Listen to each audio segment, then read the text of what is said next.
టాలీవుడ్ లో కొందరు ప్రముఖులు సినీ పరిశ్రమ అభివృద్ధి కోసం నాటి రోజుల్లో ప్రభుత్వం ఇచ్చిన భూమిని తమ కమర్షియల్ ప్రయోజనాలు లేదా లాభాల కోసం ఉపయోగించుకుంటున్నారనే విమర్శలున్నాయి. కొందరు ఈ స్థలాల్లో రకరకాల వాణిజ్య కార్యకలాపాలను నిర్వహించడంపై తెరాస ప్రభుత్వం అప్పట్లో అటకాయించింది. ప్రత్యేక తెలంగాణ ఉద్యమంలో ఈ విషయాలన్నీ కూడా బయటపడ్డాయి.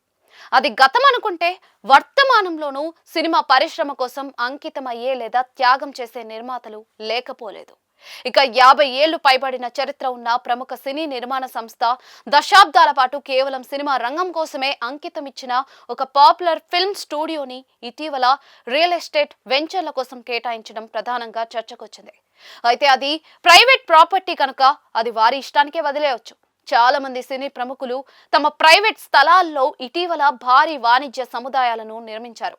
కార్పొరేట్ కంపెనీలతో, రియల్ ఎస్టేట్ కంపెనీలతో భారీ వెంచర్లు నిర్మించి వందల కోట్ల లాభాల్ని ఆర్జించిన మాట వాస్తవం.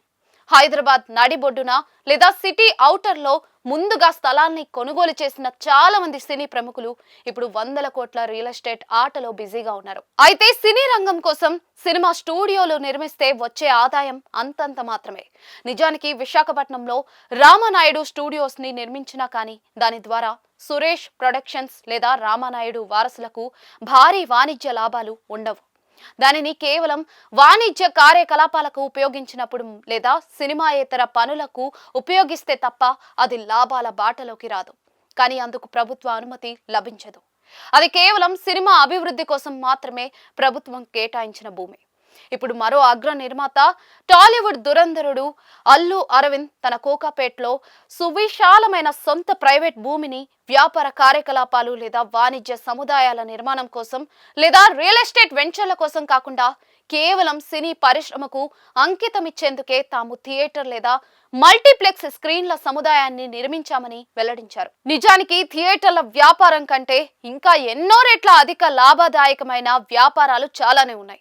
వాటన్నిటినీ కాదనుకుని తాము ఉన్న రంగం కోసం, తాము నమ్మిన రంగం కోసం తిరిగి ఏదైనా ఇవ్వాలనే తపనతో ఈ పని చేస్తున్నామని అల్లు అరవింద్ స్వయంగా వెల్లడించారు. ఇది ఆయన గొప్ప ఆలోచనకు నిదర్శనం.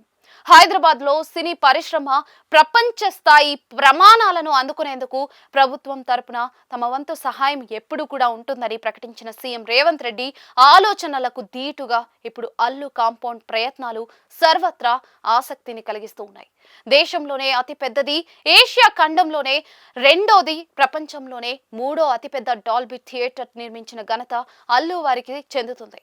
కొందరు విమర్శిస్తారు థియేటర్లు వ్యాపారం కదా అని.